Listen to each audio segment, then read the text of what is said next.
भारत में अगर कोई सबसे बड़ा प्रकृति आपदा है तो वो है बाढ़।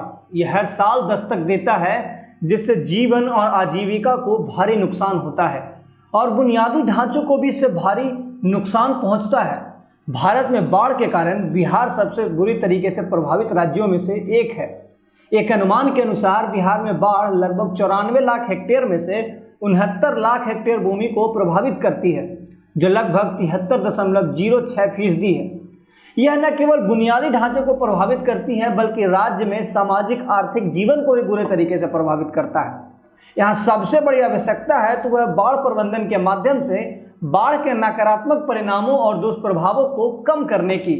बिहार में ज़्यादातर समय सरकार ने तटबंधों के निर्माण, बाढ़ को रोकने के लिए दीवारें, बाढ़ के उत्थान और चैनल सुधार आदि जैसे संरचनात्मक उपायों के लिए जाए।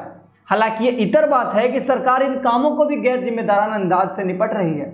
हमारे सहयोगी प्रशांत राय लगातार बाढ़ के बीच बिहार की दुर्दशा को दिखा रहे हैं और इसमें गौर करने वाली बात यह है कि ज़्यादातर बाढ़ की समस्या खस्ताहाल तटबंधों के निर्माण से ही हो रहा है।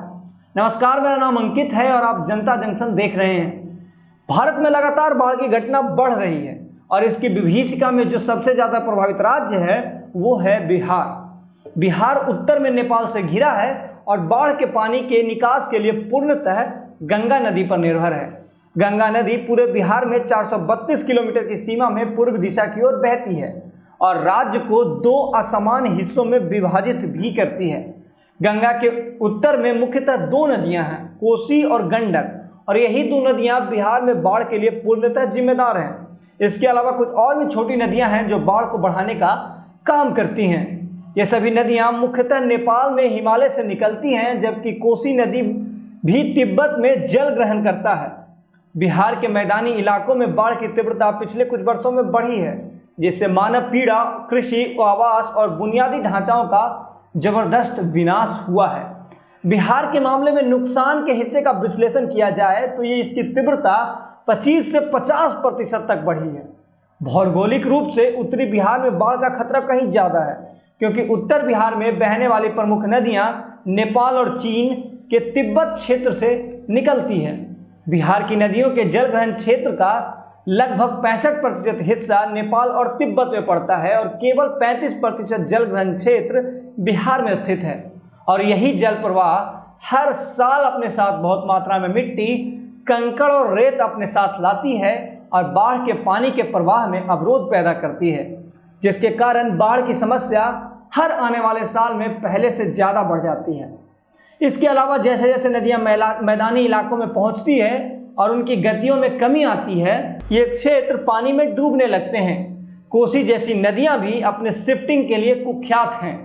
रिकॉर्ड के अनुसार यह स्पष्ट है कि 1736 से लेकर 1953 के दौरान कोसी नदी ने लगभग 112 किलोमीटर पश्चिम की ओर शिफ्ट हुई है और इसी शिफ्टिंग के लिए कोसी को सौरव बिहार भी कहा जाता है। इन आंकड़ों के अलावा और भी कई आंकड़े हैं जो बाढ़ के कारण बिहार की दुर्दशा को बयान करते हैं।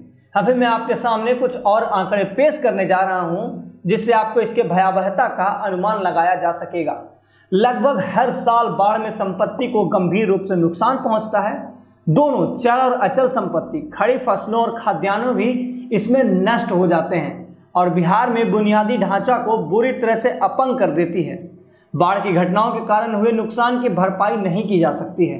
हालांकि मौद्रिक मूल्यों में इसकी लागत हर साल कई लाखों करोड़ों में होती है। बाढ़ लोगों को अनकहा दुख पहुंचाती है, क्योंकि उन्हें अपने क्षतिग्रस्त घरों को छोड़ना पड़ता है और राहत शिविरों, उठाए गए प्लेटफॉर्म या अस्थायी आश्रय में लंबा समय बिताना पड़ता है और वहां पर भी वो विस्थापित की तरह ही जीते हैं। खाना कभी मिल जाए तो गनीमत है, वरना कभी कभी तो बच्चे भूखे ही दिन गुजार देते हैं। अभी आप अपने स्क्रीन पर एक तस्वीर देख रहे होंगे, जिसमें 2000 से लेकर 2015 तक बाढ़ से हुए नुकसान का एक आंकड़ा है, जो ये बताने के लिए काफ़ी है कि बीतते समय और के साथ और तटबंधों के निर्माण के दावों के बीच में ये आंकड़े डरावने हैं। बिहार भारत के उन राज्यों में से एक है जिनकी अर्थव्यवस्था काफ़ी हद तक कृषि या फिर कृषि गतिविधियों पर निर्भर करती है।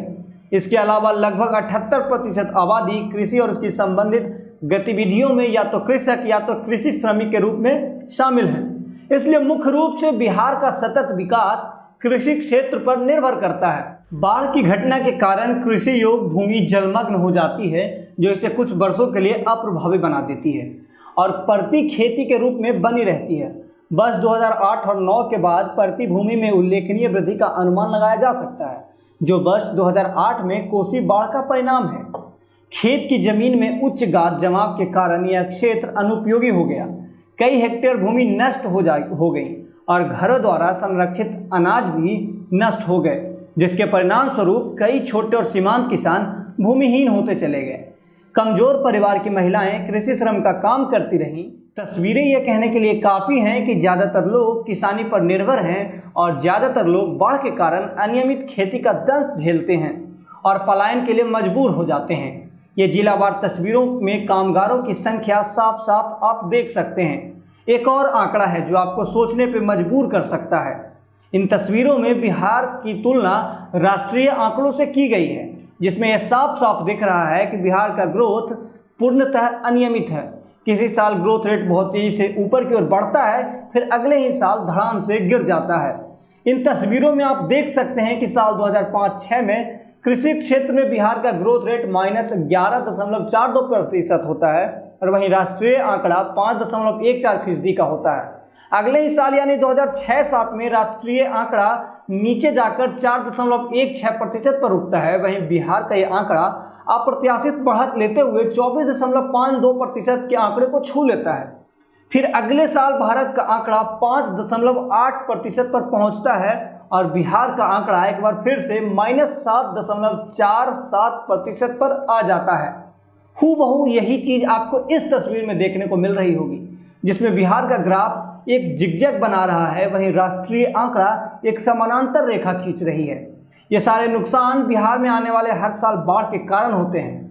आपको एक और तस्वीर देखनी चाहिए जिसमें क्रमवार तरीके से 2005 से लेकर 2014 तक के आंकड़े को दिखाया गया है, जिसमें ग्रोथ रेट सभी सेक्टर में दिखाए गए हैं, जो कि किसी साल ऊंचाई को छूता है तो किसी साल इसका ग्रोथ माइनस में चला जाता है। और यह स्थिति बहुत ही डरावनी है, क्योंकि इससे लोगों की जीविका पर असर पड़ता है। लोग अपने घर को छोड़ने के लिए मजबूर होते हैं और बाहर जाने पर अपमान की घूंट भी पीने को मिलता है। हमने आपको ऊपर बताया कि किस प्रकार कोसी नदी लगातार खुद को शिफ्ट करती है, जिससे ज़्यादा से ज़्यादा इलाके हर बार प्रभावित होते हैं और इसके लिए हमें जोनिंग की प्रक्रिया से गुजरनी चाहिए। अभी आप एक तस्वीर देख रहे होंगे जिसमें बीच में एक नदी आ रही है, जो कि एक नॉर्मल चैनल के रूप में स्थापित है। वहीं पर पीले रंग के पट्टी से दर्शाने की कोशिश की गई है कि बाढ़ पिछले 25 सालों में यहाँ से भी गुजरी है, और हरे रंग की पट्टी को पिछले 100 साल में आए बाढ़ को दर्शाने के लिए बनाया गया है। लेकिन तस्वीर में आप यह भी देख सकते हैं कि चैनल के आसपास में कई फैक्ट्रियां, पावर हाउस, यूनिवर्सिटी, घर, अस्पताल और ऑफिस बनाए गए हैं, और इसी के कारण जब कोसी अपना रुख बदलती है तो बाढ़ की संभावनाएं बढ़ जाती हैं। जान माल के नुकसान की संख्या भी बहुत बढ़ जाती है। अब कुछ आंकड़े निकटतम भूत के 2019 के बाढ़ के चपेट में बिहार के 12 जिलों के 77 ब्लॉक के 546 पंचायत आए थे, जिसमें इसके शिकार 25 लाख लोग हुए। यह आंकड़े निकटतम भूत के हैं, लेकिन यह आंकड़े इन बातों को समझाने के लिए काफ़ी है कि बिहार और बाढ़ का क्या नाता है।